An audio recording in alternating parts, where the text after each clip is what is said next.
On April 19, 1995, the United States woke up to one of the bloodiest incidents in its history.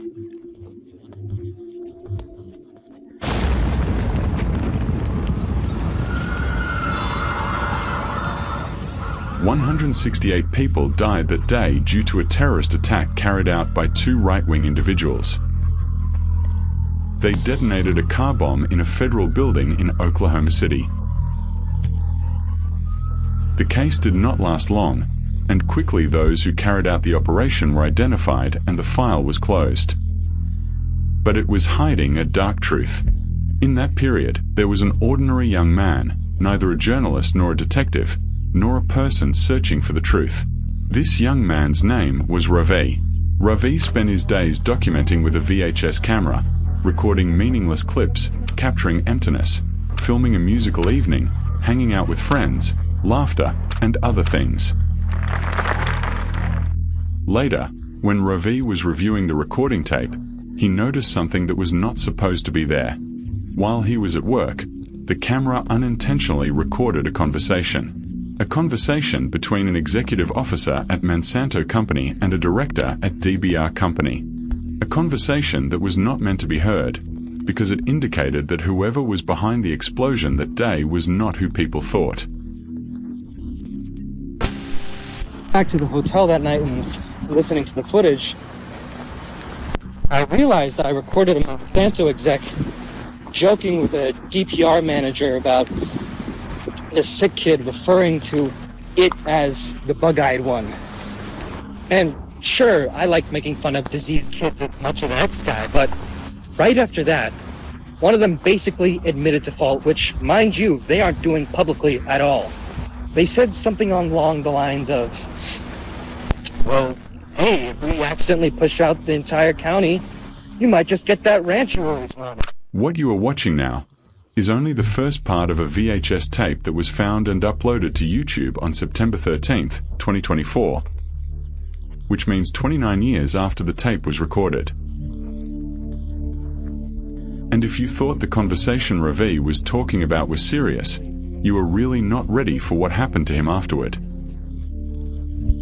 In the middle of his story about his discovery of that conversation, we suddenly see the video being sped up. This means that we are watching the recording through someone who controls the video's movement. He displays the parts he wants us to see, and currently we have no idea who this person controlling the video is. After speeding up, we see the young man Ravi returning home and sitting down to finish some work. Then we hear him making a phone call. It is not clear who he is talking to, perhaps the owner of the house or his housemates. From the call, we understand he is asking with some concern whether someone was supposed to be working in the basement of the house today, or simply the cellar. Is there supposed to be an inspection or maintenance there? Because he hears sounds coming from there. This is what we can hear as well during the call. Sorry, I think I'm going to have to play. This is Ravi. I'm a tenant in the upstairs at Fairmont. Yeah, that's me. I was just calling to ask to see if there's anybody supposed to be checking out the downstairs today.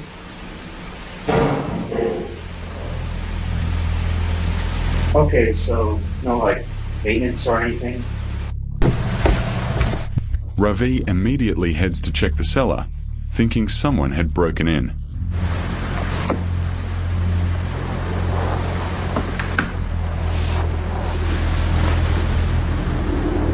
Hey! Someone there?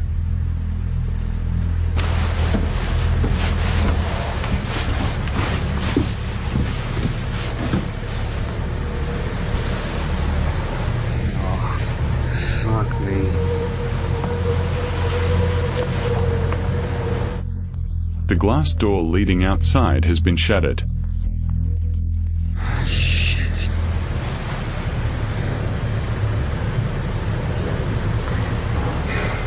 Hey! Someone here? He sees that the sound is still there, coming from what seems to be a storage closet in the cellar, so he tries to approach it.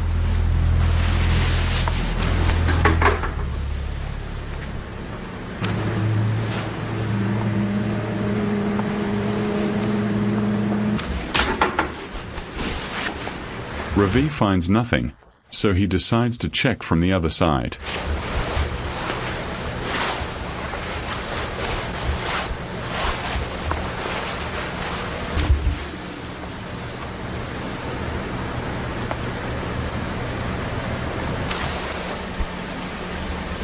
He moves forward cautiously and with some hesitation, trying to examine every corner of the cellar.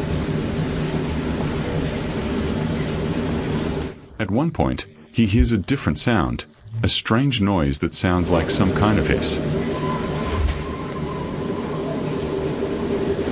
Ravi follows the source of this sound and finds this crack, or rather this opening, in the wall, which makes Ravi wonder how this happened.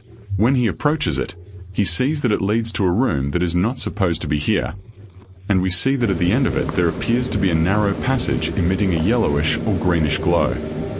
Ravi takes a few slow steps, and before he has enough time to process what he sees in front of him, this happens.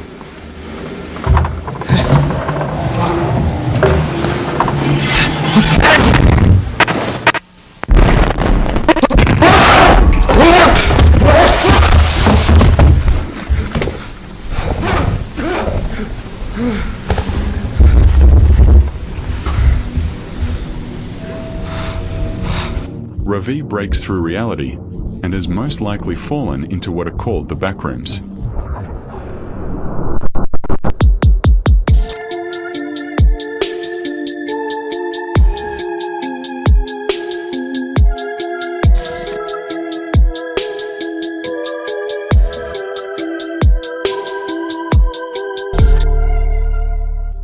And without any further delay, guys, this topic requires you to take all your time, bring something warm, and put on headphones.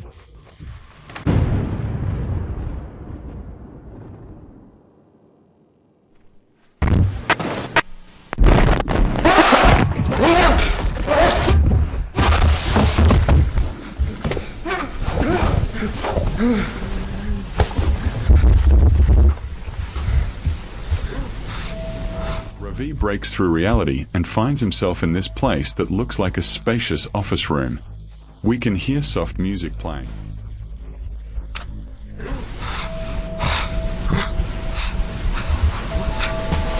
Ravi looks at the point from which he fell, which was a safe door, obviously something that makes no sense. We see Ravi trying to climb inside the safe to go back the way he fell, but he finds the place blocked.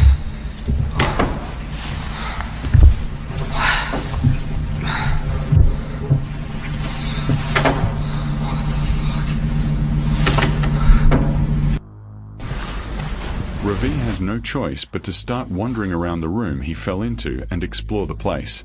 Immediately, guys, regardless of the fact that his being here makes no sense in the first place. This might be because of the way the office furniture is arranged. Why would an office, or an office room, have so many safes of this kind? I'm not an expert, but I think this type, which we usually find in kitchens, is also present here. The presence of this concrete wall is strange. Is it some kind of decoration? Perhaps, but personally I don't think so. These details are what give the feeling that something is wrong with this place. Ravi exits through the room's door, trying to explore the place to find a way out.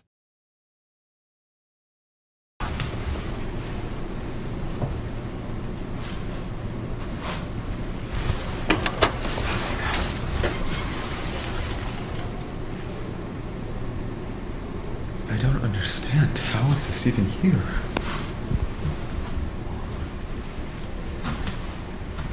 For a moment, he slows down in front of this office chair as if he noticed something wrong with it. We can clearly see that its proportions are illogical. Focusing on this will increase your sense of strangeness, and some may even find it unsettling. Ravi, even though he stopped at this chair, apparently hasn't yet focused on the strangeness of the details. That is logical. He is already in a place where he shouldn't be, and is still under the influence of astonishment and tension.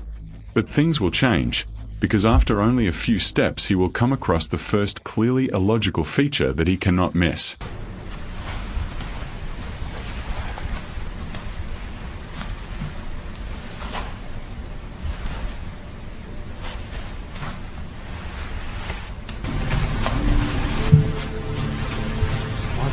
fuck? Now we can confirm that the concrete wall is not here for decoration. Of course, we won't stop at every illogical detail every time, so I'll point out some quickly, according to their degree of strangeness and our feeling that something is wrong.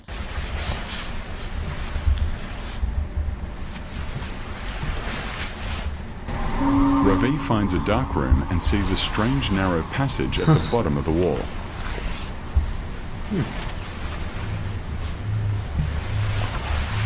He goes back the way he came to find another route, but he finds that the path he came from, where the strange chair was, has had its lights turned off, and on top of that, he finds the door has been closed.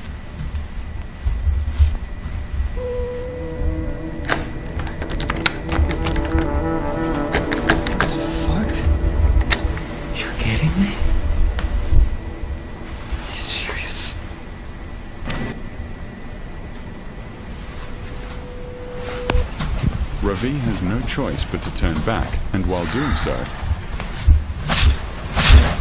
the lights come back on.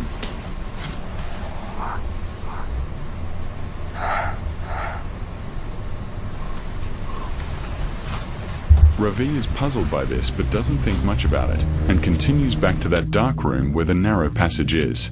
He goes through it and manages to reach the other side.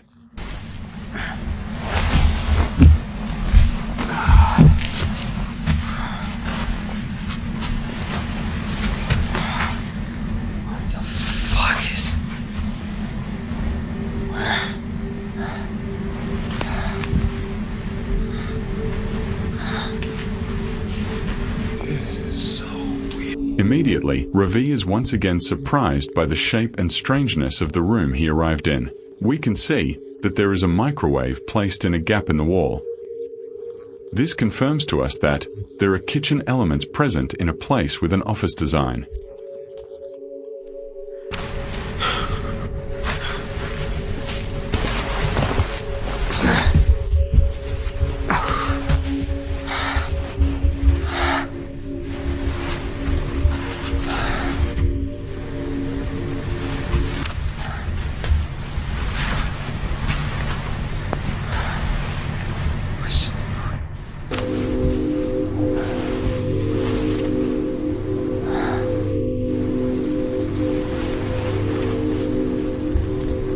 After Ravi passes by several strange and illogical items, he finds a cabinet and sees that behind it there is a passage. We may wonder whether this cabinet is placed in the wrong place like the rest of what we've seen so far, or whether it was put here to block the passage for some reason. Whatever it may be, Ravi moves the cabinet and goes through the passage.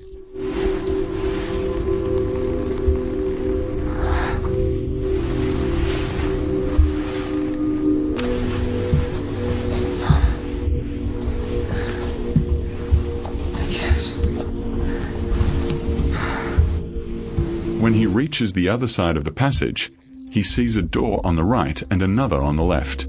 He glances at the carpet on the floor, which I think is used to teach children proper behavior on the roads.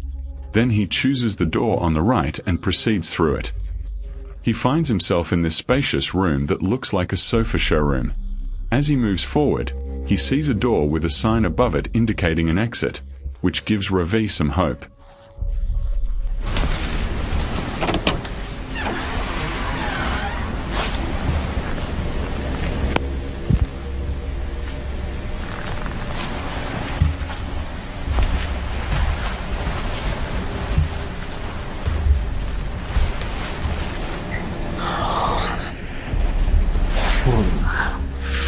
Like this.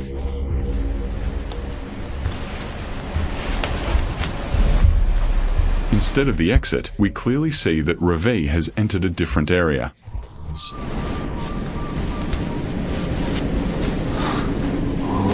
Okay. He moves through this place, and at one point passes by this door. We see that many chairs have been placed against it, as if someone wanted to block it. This brings us back to the earlier question about the cabinet. But here it is obvious that this door has been blocked, and immediately, we wonder why someone would do that. Is there something they tried to prevent from entering here? And what was the reason? We can also notice that this place has clear mold stains and some scattered things.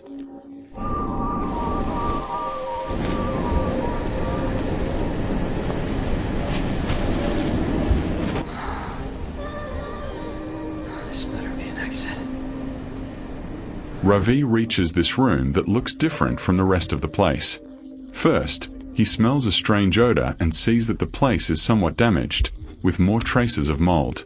There are also many books and objects forming a circle, and in the middle there is what appears to be a symbol, as if marking a specific point.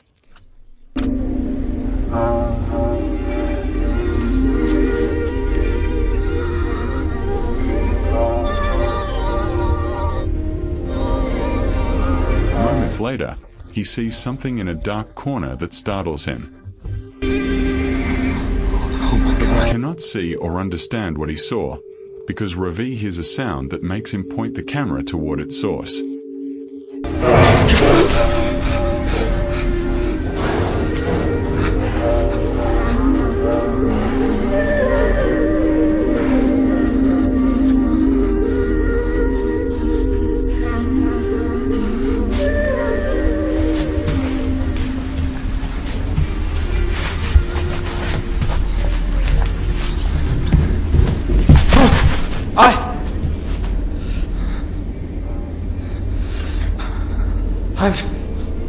I'm trying to leave. I don't want any trouble.